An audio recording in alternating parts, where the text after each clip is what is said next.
Hi, welcome to Focal Point AFR Talk. Phone number to call is 888-589-8840, 888-589-8840. And I want to ask you to call in this segment. We'll try to take calls in the last few minutes of this opening segment. Take calls on this question. I'm looking at a column in Christianity Today entitled, "Do Evangelicals Have Room for Prophets?" with a question mark. Do evangelicals have room for prophets? And that's my question to you. Does the evangelical church today, does it have room for those who speak with a prophetic voice? What do you see about how the evangelical church responds to those who speak with a prophetic voice? Do you think we need more prophetic voices, or do we need fewer prophetic voices? 888-589-8840. This is a piece from Christianity Today, just read it this morning, begins by talking about Andrew White. Andrew White is called the Vicar of Baghdad. He's an Anglican priest in Baghdad, and this guy has paid a severe price to be a follower of Christ and a proclaimer of the gospel. Over the last 10 years, 1,200 of his church members have been killed, 1,200. When he goes on pastoral visits, he's accompanied by a couple of truckloads of armed guards. Now, when people find out he's in Iraq, they say to him, "Take care." And he says, "That really annoys me. I don't want people saying take care. What I want people to say is take risks. Don't take care, take risks." That's a prophetic voice. And so this writer says, I began to think about risk takers and how important they are to the vitality of the church or any organization, a ministry, a college, perhaps any gathering that desires to have vision. We need risk takers. Sometimes they are called prophets. Andrew White is both a risk taker and a prophet, and like most biblical prophets, he lives large and dangerously. He is quite happy to speak boldly and forthrightly about what he believes. He is not a cautious man. It seems most organizations have a variety of leaders who serve somewhere along a continuum between what I call custodians and prophets. And he says this, let's be clear, prophets can be annoying. They look at the status quo and they wonder why it can't be different. They are impatient for change and are driven by a vision for something better, something clearer than the rest of us normally see. Perhaps like the biblical prophets, they are driven by a vision for justice or compassion or righteousness that compels them to take risks in order to sound the alarm or heighten the community's consciousness. They like change, and they work even subversively in order to enact it. Some of our greatest social reformers, Wilberforce, or King, were prophets. The same is true within the church. In their day, Luther and Wesley were nothing less than prophetic. Then he contrasts that with what he calls custodians. Custodians, meanwhile, maintain the order of things. They keep the lights on and the trains running on time, the very trains the prophets use every day. They value tradition and prefer a social environment where everyone shapes himself or herself around a mission that has been working smoothly for years. They are risk averse. In fact, they hire professional risk managers to keep an eye on things. For custodians, change is less an opportunity than it is a threat. They look at the status quo and see first what they like and easily describe its critics as cynical or unhelpful. And yes, they do not like prophets. You can have prophets at the extreme end of the continuum who can be unhelpful, even destructive. Custodians at the other extreme will easily fossilize an organization. Healthy organizations need both. They need the stability, restraint, and caution of the custodians, as well as the vision, risk-taking, and energy of the prophets. Want to get your reaction to that distinction between prophets and custodians, and do evangelicals have room for that prophetic voice? 888-589-8840 is the number to call. I'm going to bring Jeff in at this point. Jeff Reed, my producer, came across something that Jeff posted on his Facebook page. Actually, I think it was a couple of years ago, right, Jeff? Yeah, 2 years ago, I believe. Yeah, and it's sort of related to what we were just talking about. The heading of your little piece here is, have you ever wondered how a church gets to the point of supporting homosexuality? And I thought your diagnosis here was pretty clear. So walk us through.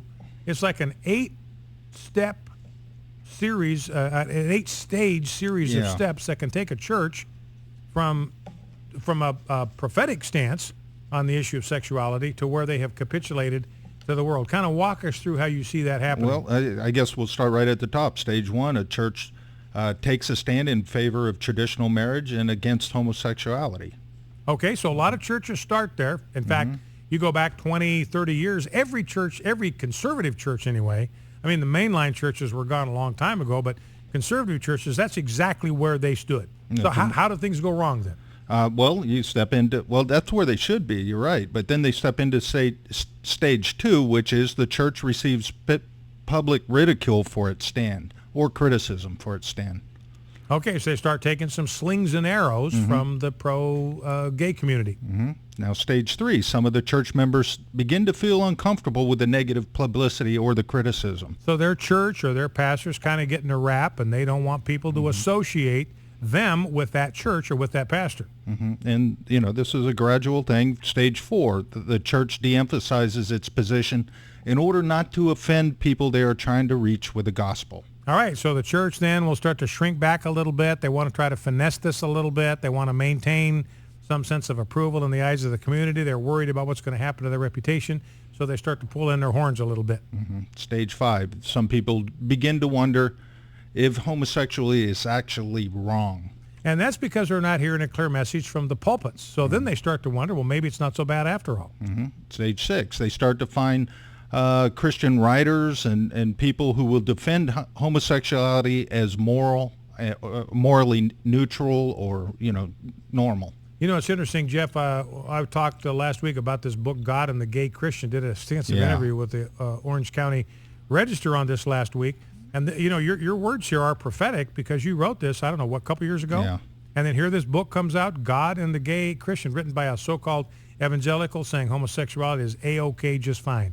All right. The next step would be stage seven, where the church moves into a positions of silence on the issue. In other words, they don't really want to deal with it anymore. So they just try to go completely neutral, completely silent, but you can't stay there forever. So what's the last stage? The church welcomes those who have a different position on homosexuality. And that becomes like leaven. Jesus said a little bit of leaven leavens the whole lump. So you start having people in your church family who embrace homosexuality, believe it's a benign alternative to heterosexuality, despite what the scriptures say. They maintain that attitude. Maybe they talk about it. And if it's not dealt with, then that little cancer is going to spread within the church. And you conclude by saying that's how you get a modern-day Church of Pergamum. And finish off your last comments. I thought were pretty insightful. It's a gradual thing, but here's what happens. Many people in the congregation have no idea what just happened. They keep on attending, they keep on giving, they keep on supporting the church. Meanwhile, the church has become schizophrenic. On one level, it remains faithful to the Bible.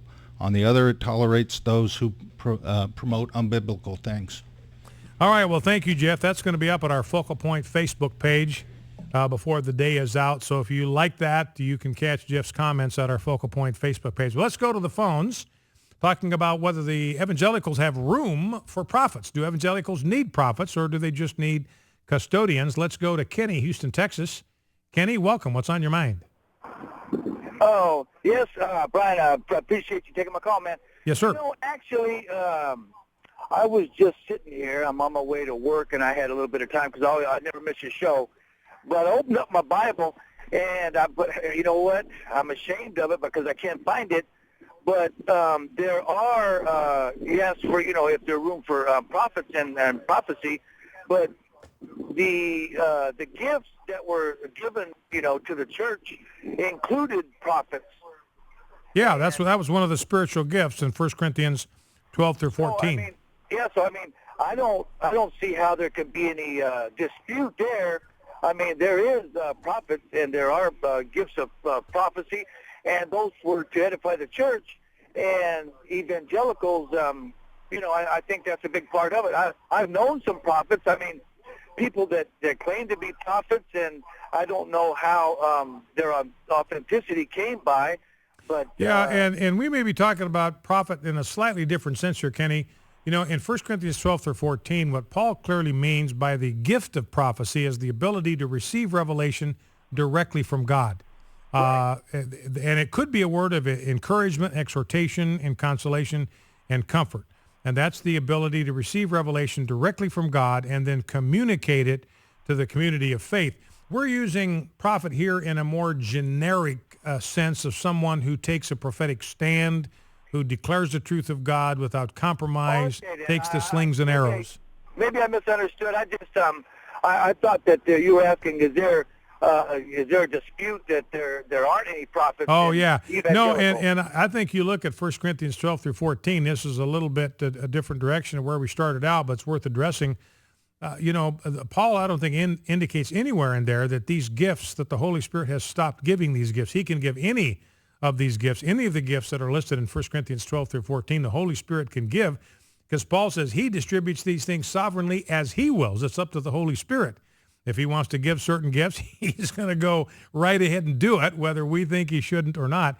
And Paul indicates that process is going to go on until the perfect comes, which is the second coming of Jesus Christ. Well, thank you, Kenny. I appreciate that. Let's grab a call from Kenny in Slaughterville, Oklahoma. Kenny, welcome. What's on your mind? Hello, Brian. Hey. I told your call screener that I wanted to address the issue Yes, sir. that you brought up at the very first of the program. Yes, go right ahead. I thought maybe I was through with you, not through with the issue by no means whatsoever, but you brought it up again, so I must address the issue again. As a man of God, as a defender of the faith, I say shame on Franklin Graham and shame on Brian Fisher and anybody else who defends the Pope. What if you went to church this Sunday morning, Brian, this coming Sunday, and your pastor gets up and he says, as a preacher of the gospel, who am I to judge the sexual orientation of the Southern Baptist preachers or whatever denomination you belong to? What if your pastor got up and said that? Who am I to judge the sexual orientation? Well, Kenny, maybe you misunderstood me. I was criticizing the Pope for saying that. I disagree with the Pope when he said that. And that's why I brought Franklin Graham into the picture, because Franklin Graham said, well, maybe the Pope doesn't think that he is the one to judge. But what Franklin Graham said is the message that the Pope is missing on this issue is that God is the judge. God does have the right to judge. And God declares that homosexuality is a sin. And that's what Franklin Graham declared. And that's the same message that I declare. So I'm not defending the Pope. When he says something right, I'm going to agree with him. When he says something wrong, I'll disagree. Back in 2.